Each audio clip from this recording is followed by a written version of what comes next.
тек қана тура жолда басқару ғана ғой қазіргі менің жұмысым. Дұрыс айтайық, шынымен де сіз алға бара жатқан кезде сіздің мақсатыңыз бен сіздің араңызда не болады?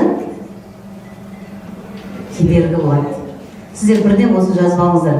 Сіздің мақсатыңыз бен сіздің араңызда ешкім болмайды, тек кедергі болады. Сіз кедергіні жеңу арқылы мақсатыңызға жетесіз. Сіздер ойлайсыз, мен бірден осындай болған жоқпын.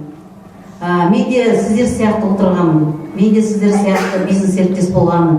Мен де сіздер сияқты қанша адамнан жаңағыдай отказ алғанмын. Жоқ, болмайды.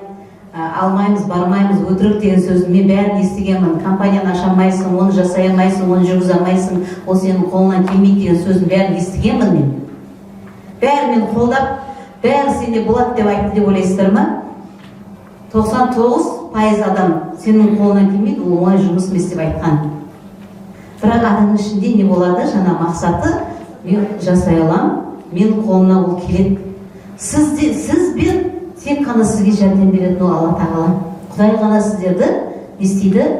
Жәрдем бере алады, жетектей алады, апара алады. Егер сіз сенсеңіз, бірінші Алла сеніңіздер. Сенім, содан сіздер таймаңыздар. Сол сенім сіздерді басқа адамдардың себебімен мақсатыңызға апарады сіздерді. Осы уақытқа дейін әлде де айтады, кеше жаңағы өзің жақсы болғасын, балдарың жақсы болған жақсы көресің, балдарың жетістікке, нәтиже ғой. Мен өзім жетістікке жеткеннен кейін, мен өзімнің балдарым жетістікке жеткізіп көрдім. Мен балдарым жетістікке жеткізу қолымнан келгеннен кейін, мен бизнес серіктестер жетістікке жеткізуге тырыстым. Соның ішінде 2-3 адамға көмектескеннен кейін, мен олардан көп адамға көмектескім келіп жатыр. Мен енді өзім ғана көмектеспей, сол кісілердің басқа адамдарға көмектессе екен деп жатырмын. Өйткені мен біреудің бәрін жетпеуім мүмкін. Мен сияқты 10 адам болса, 10 адам тәрбиелейді, 10 адам сөйтіп көбейеді. Сондықтан сіздің мақсатыңызға жету үшін әрдайым сізбен бірдей ойы да, ниеті де бірдей адамдар болады. Сіздер ойламаңыздар, бәрі сізбен бірдей болып кетеді деп. 100-ден 1 болуы мүмкін, 1000-нан 10 болуы мүмкін. Ол белгісіз. Сондықтан сіздер мақсаттарыңызға таймаңыздар. Не айтқым келді, жаңа бір және екеуміз кеше бір жұмыстармен жүрміз. Сол жұмыстармен оның өзінің жұмысы бар ғой енді, менің жұмысым бар. Мен енді бір жағынан президент компания, екінші жағынан оның мамасын маған отказ бере алмай, ол сабаққа дайындалу керек. Шамалы енді айтпағанмен байқалады ғой енді эмоциясы. Сосын жаңағы айтып қойдым, мама ренжімедіңіз бе? Жоқ, мен ренжіген жоқ, мен бұл шешім қабылдадым дедім да. Мен машина алып шофер аламын дедім да, қыспа. Сонда шынымен де ғой, не деп ренжисің? Оның өзінің бизнесі бар да, ол да бизнесмен, оның да жұмысы бар. Сен жаңағыдай оны сүйретіп жүре алмайсың, анда баш, мында баш деп. Ол енді саған отказ бермеуі мүмкін, өйткені бермейді да. Ол өйткені сыйлайды. Мен сен оны біліп тұрасың, чувствовать етесің, сен соған қарай эмоционально, психологически не аласың, жаңағыдай құрыласың ғой. Содан жаңағы ренжіп қалмаңыз ба дедім, жоқ, мен шешім қабылдадым деп қой, мен машина алып шофер аламын деймін.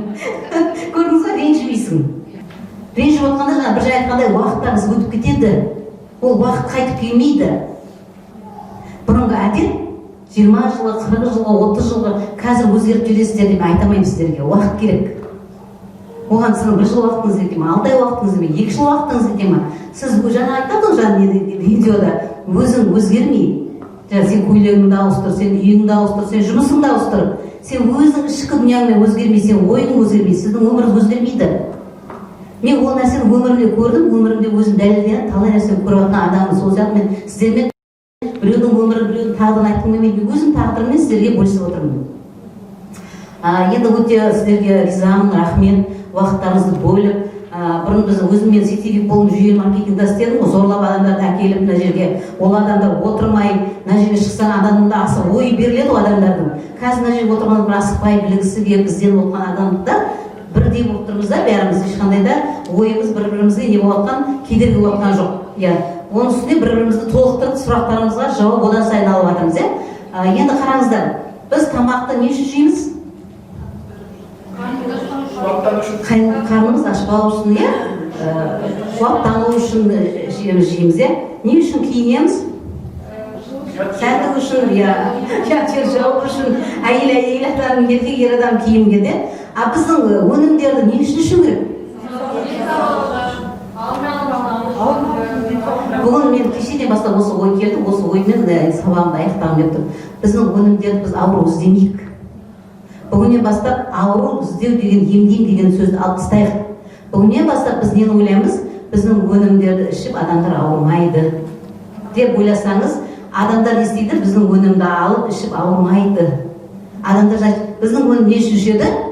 Ауырмас үшін ішетін болады.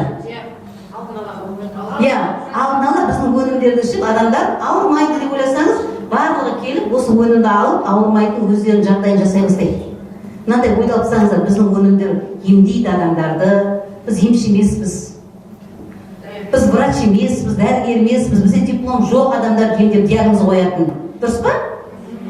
Біздің өнімдерді бізге рұқсат беретін тамақтандыру министрлігі. Бұл тамақ ретінде айтады ғой, сіз дұрыс айтады, бір сіз укроп жейтін болсаңыз, врачтан барып сұрамайсыз ғой. Мен укроп жейтін салатқа қосып деп. Мен помидор қиярды араластырып салат істеп жейін деген бола ма, болмай ма сұрамайсыз ғой. Сол сияқты бұл өнім. Таза табиғи шөпте қана не істеген? Бұл өнім біріктіріп, осы өнімді ішсеңіз сіздің асқазаныңыз иммунитеті көтерілуі мүмкін, сіздің іш құрылысыңыз тазаруы мүмкін, яғни сіздің жаңағы жүйке тамырларыңыз тынышталуы мүмкін. Сондай шөптердің несі бар? Өзінің атқаратын қызметі бар. Оны жасап отқан мен емес. Мен жасай алмаймын да оны. Оны жасап отқан мамандар бар. Оны жасап отқан заводтар бар. Оны өндіріп отқан өндіруші бар. Мен жауап бермеймін оған. Олар жауап береді. Өйткені сертификаттар бар олардың. Сондықтан сіздер қорықпай адамдарға ұсына аласыздар. Сіздер ол үшін жауап бермейсіздер. Бірақ емші болмаңыздар. Енді сіз неге оны ұсынасыз? Өйткені сізде не бар? Нәтиже бар. Біз не сатамыз? Нәтиже сатамыз. Бағана сіздер не айтып жатыр? Нәтиже айтып жатыр. Сондықтан бүгіннен бастап біздің өнімді пайдаланып адамдар не болады? Ауырмайтын болады. Сонда адамдар не істейді? Ауырғанда ғана бізді іздеп, Санива компаниясын, ауырғанда ғана біздің өнімімізді алып ішпейді, ауырмау үшін алдын ала ішетін болады. Сонда сіздерде кім көп болады? Өнімімізді пайдаланатын тұтынушылар көп болады. Рахмет сіздерге тағы да. Енді осындай 6 ай сайын форум жасалып тұрады, 1 жыл сайын жасалып тұрады. Сол қатарларымыз көбейе берсін.